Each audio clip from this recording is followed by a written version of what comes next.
Good morning, everyone. I want to talk today about self-trust. It's a really good segue into talking about coming into your sexual power and coming into your power in general. This is kind of, again, the foundation of coming into one's power, understanding what that means. Today is self-trust. So, self-trust. Definition: trusting and acting upon your own values and desires, kind of, your inner self, your heart, your instincts, your intuition, whatever you want to call that, to the exclusion of everyone else's opinions. And that's a pretty radical thing. It really is. But the foundational belief undergirding this is that each human being has a purpose in life. And that if we are listening to other people's opinions and acting on other people's values, we're never really going to fulfill our own purpose. It's twofold. It's both that, so kind of connected to your purpose, and connected to self-love. Like, self-love is the foundation from where this comes. Because if you truly love and honor your higher self, you're going to trust that person. You're going to see that each individual, each human being it has something valuable to contribute to the world. And the only way we can find out what that is to truly honor and listen to yourself. Because the only person you're responsible for, the only person you can change is yourself. The only person that you are really responsible for being in this life is yourself. So it's a matter of seeing yourself as kind of as a human being who is inherently and eternally valuable and has something really valuable to offer and is worth listening to and worth honoring. And when you take that perspective of yourself, you start to listen to your heart. And this word could be, it really depends on you what resonates. Your higher self, listening to your heart, listening to your instincts or your intuition. That's kind of up to you. But yeah. And the result of this, just to kind of give you a taste of what we're going for here, is self-confidence and productivity and ease and decisiveness and a really strong sense of self-worth and an ability to stand up to other people for what you value and care about in this world, and to really make an impact, and to have peace. Inner peace comes from trusting yourself and trusting your instincts and trusting your path.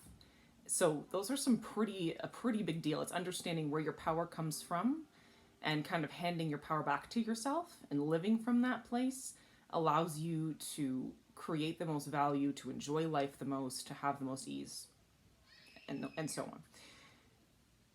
So the first part of this is taking your self-worth back from everything you may have given it away to. And a lot of times in our society, and human society in general, everyone's got opinions, and there's kind of your ego is almost like an exoskeleton. And I think most people are raised in families and in society believing that your worth is based on, how hard you work or how educated you are. Are you physically attractive? How much money do you make? Even for some people, like a lot of moms, I've discovered, and I had to work this out for myself, we find our value in how good of a mom we are, or in our children, which is, none of them are good. But the ones that are closer to something true are even trickier because it seems like it's good, So like placing your value in how hard you work or how good of a parent you are, it seems like it, a lot of people think that's a good thing. But if your entire value is tied up in that, and if you have an accident in your life, or if you're meant to do something with your life that doesn't involve working your ass off, or that is beyond your role as a mother, or even in order to love your children properly, you need to be able to see them as free individuals. They cannot be the source of your worth and how good how well are your children doing, how good of a job are you doing in raising them, what brilliant people they are. That means you are not honoring who you are in your individual, unique power as a human. You have a lot more to you than just being a mother, or just being a father, or just being a boyfriend or a girlfriend or a husband or a wife. So it's about taking your power back, and it can take a lot. And this is coming from experience, because my worth was literally in everything except my inherent value as a human being made in the image and likeness of God. I was like everywhere else. It was, my appearance and, or your ability to make other people laugh, other people's opinions of you? Do people like me? How many people like me?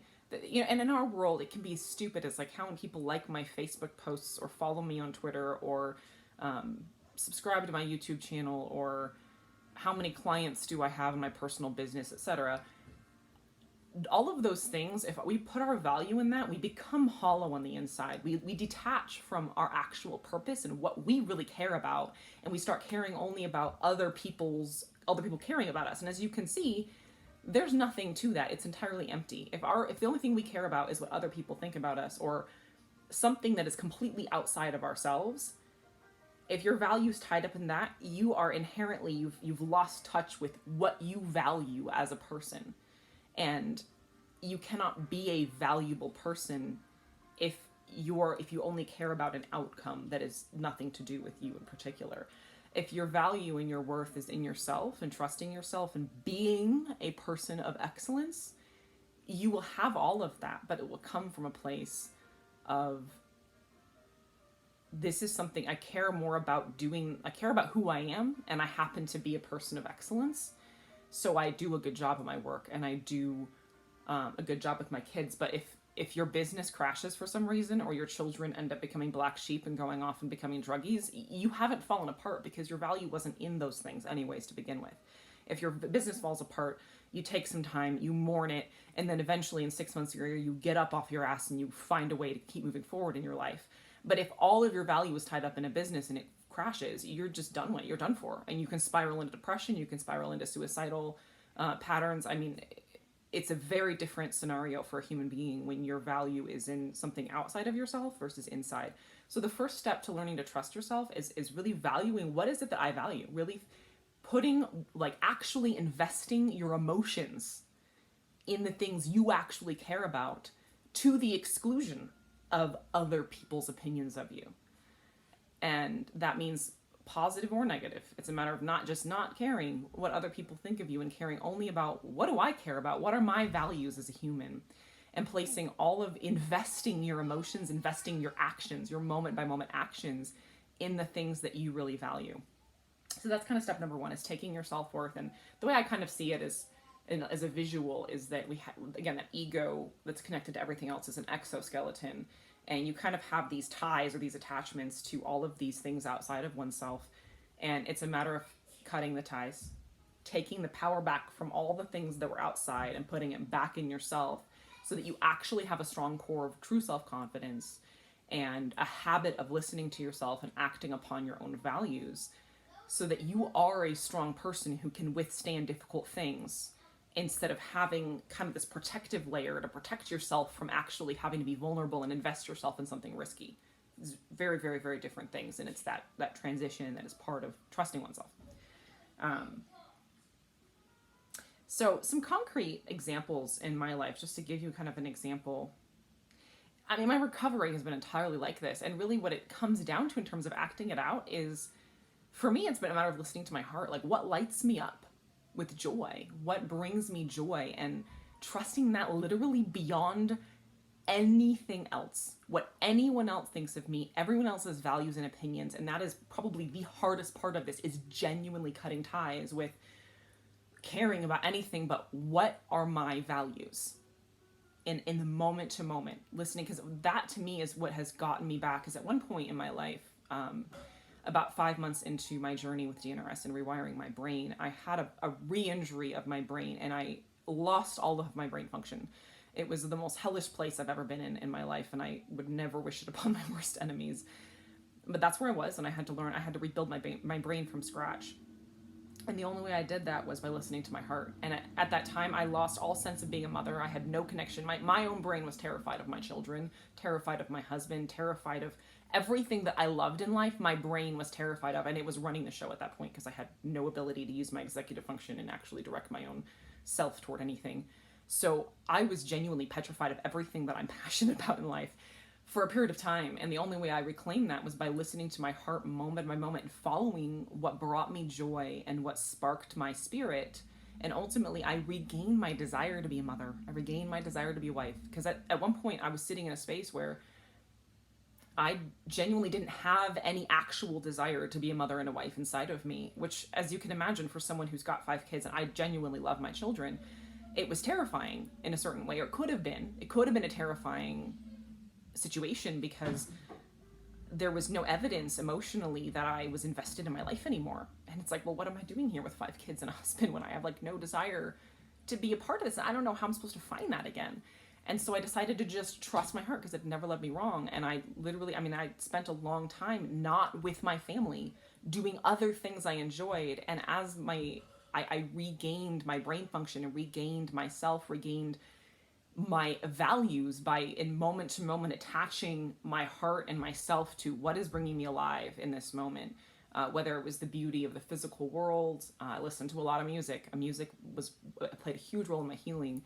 Doing visualizations, cultivating friendships with people who really brought me alive and brought out the best of me. Those things brought me back to myself, and then that natural desire to mother and to be a wife and to work and so forth came back online, and it's still growing every day. But it was kind of a radical thing. Instead of trying to force myself into that space, I let myself freely choose my own heart, and it led me back to who I really am and to my actual values. Even my husband, like my marriage, I've been married for 10 years, and when I first got married, like our relationship was very unhealthy. It was built on a foundation of enmeshment instead of interdependency. And it's taken us 10 years to get to a point where we're finally having a real interdependent relationship for the first time. And yet, and when we got married, I was 19, my husband was 21, and everyone thought we were crazy, and we knew it was the right thing. I just knew somewhere deep inside of me that this was the right thing to do. And the crazy thing is, even at that time, not super connected to my higher self, I was right. Because one of the things I've realized as I've regained my truth, gained who I really am in a fuller degree than ever before for the first time ever, I look at my husband, I look at myself, and I'm like, we are perfect for one another. It's like there could not have been a more perfect match made. Our strengths and weaknesses are complementary. Our styles, everything about us complements the other. There's just, and in my recovery, it's come down to moment by moment trusting. And this, if you haven't watched my self-love video, I highly recommend going back and watching that right now. Like, genuinely, just go back and watch it either right after this or right now and then come back and finish this video, because in that I have a Venn diagram where I draw, the higher self, the ego, and then the present expression of self. And self-trust is, in a sense, doing a trust fall back upon your higher self. It's saying, I trust that my higher self knows what to do in every single moment, and I'm just going to fall back in complete trust on my intuition and my instincts moment by moment as to what I'm supposed to be doing in every moment of my life, internally, emotionally, externally, and just trusting it completely. And just and trusting it so completely that if somebody else says, well, why are you doing this? Or why aren't you doing that? It doesn't have any impact on you, because you trust yourself so much that you're like, I don't even need to make an excuse. I don't need to tell you what I'm doing or why, because I know that I'm on the right path. I know this is my path. My higher self always leads me correctly, and I'm doing the right thing, because that higher self is always in contact with the divine, which ultimately is going to lead us to our purpose. It's kind of trusting the darkness, because you can't see anything. It's a trust fall backwards, but it's literally never failed. It's a beautiful, beautiful thing. So some of the things we release in this process are judging yourself, because that's one of the biggest things. People will do something and be authentically themselves and be like, oh my God, that looks so stupid. Like, why did I go around singing in public, or like say that, or do this thing? Like, that was so stupid. People are going to think I'm so stupid or ridiculous. It's releasing that completely and taking an attitude of non-judgment towards yourself and other people. Like, it's an inclusively non-judgmental attitude. In order to truly honor yourself, it's necessary, if you're going to honor who you are unconditionally, it's necessary to honor who everyone else is unconditionally, or else you're being conditional and only trusting yourself and only honoring yourself. And that is inherently faulty and not the real deal. The real deal includes every human being. And honoring yourself is kind of based on the principle and not on, well, I only trust myself, but everybody else is a douche. Like, you can't do that. It doesn't, that's not reality. It's not. The principle is, if I am trustworthy and if I shouldn't judge myself, that means I shouldn't judge anyone, because humans are for loving, not for judging, and to just honor kind of the movements of joy and freedom and expression that everyone has. Kind of like children. I mean, children, again, they just do whatever they want to do. They sing and they climb on things and they do crazy stuff all the time, and they only assume that people are going to love them for it. And it's kind of like that. It's being yourself and assuming people are going to enjoy it. And guess what? If they don't belong in my circle. So it's kind of, and then the other thing is releasing control. That's a big one. There's a release of control. When you trust yourself, you trust your own timing, you trust your judgment of what you should do in every moment. You trust your instincts and your acts of the will and your kind of, I like this, I don't like this. When you trust those things, you release control. There's no more trying to control yourself. There's no more trying to control other people, because you don't need to manipulate other people's perspective of you anymore. And when you trust yourself, you trust that your power is enough, and you'll have the impact you're meant to have on other people, and that you'll have the experience you're meant to have for yourself. And there's no more need to control. And so you're free. You're free to actually live your life with no energy spent towards controlling yourself or anyone else. It's a matter of trusting instead of controlling. So those are a couple of things we release when we start to trust ourselves, is the judgment, criticism, and control all get to go bye-bye. And then again, just to repeat, so I have this written, it's a bit scribbly here, but the results, where's the light? Self-confidence, peace, decisiveness, productivity, and excellence. Because one of the things I think, if anyone, again, all of these are do at home kind of experiments, do this at home. When you actually listen to yourself and begin to trust your own values, again, think of children. If I genuinely hope that anyone watching this has had the opportunity to watch a child work at something they love. Because children, again, ages maybe 2 to 5 is a pretty good age group where it's pretty predictable that child is being themselves unless they've had some sort of trauma already. They give their work everything. They are so careful. They are so attentive to detail. They love getting more responsibility. Like if you give a child the chance to call the shots on something, or to lead a group and decide, like, we're going hiking, which way do you want to go? You get to lead the whole group. They are so honored by that responsibility, and they take it very seriously. And they're so attention to detail. Like if you have a child, again, my mom works, she's a Montessori teacher, and in Montessori classrooms, the children use actual glass jars to practice pouring, and real plates, like real china plates. They use everything real, nothing plastic, and the children are so careful, and they have so much attention to detail, and they have their own little sinks where they get to wash dishes, and they pay such careful attention and are so excited and so involved in what they're doing, and these little, what adults would call mundane tasks. And I believe that is a really great kind of telescope view into the reality that each one of us, when we're doing something that we are naturally passionate about, we are going to do an excellent job. And that's part of why it's important to listen to our values, because it doesn't take any of that pushing and shoving and forcing. When we're doing something that brings our passion and brings our heart alive, we want to do a good job. We want to make sure everything's excellent because we really care. We're really invested in it. We're really, truly emotionally invested in our work. And so it creates automatic excellence, and kind of automatic meaning, again, no forcing, no pushing, no it's just very natural and relatively easy, because if you have the desire is the fuel and kind of the lubricant of life. It makes everything easy. If you want something badly enough, I promise you, no matter how technically difficult that thing is, it will not feel difficult. So it truly creates, and I think people like Steve Jobs and other famous people who have lived their passion are great examples of adults doing that, because they go into something and they really are passionate about it, and they make something that is a product of excellence because it's what they're passionate about, and they make money as kind of the result of the excellence. But the money wasn't the point. The money was a side effect to an excellent product. And that's exactly how life should work. We focus on the excellence and the value of what we're creating, and then making money, having good relationships, having fulfilling experiences, having physical well-being. All of those things are truly the side effects of being fully involved and fully invested in creating a life of excellence and passion, when you're totally invested in what you're creating, what you're doing in your life, it will be excellent, and there will be all of these things. It's kind of like, there's a quote in the Bible, if you seek ye first the kingdom of God, and all of these things will be added. And that's exactly how it is. When you invest your whole self in what you're passionate about, and trusting yourself, and creating something of value, instead of looking for other people to give you that validation so you feel like you're enough.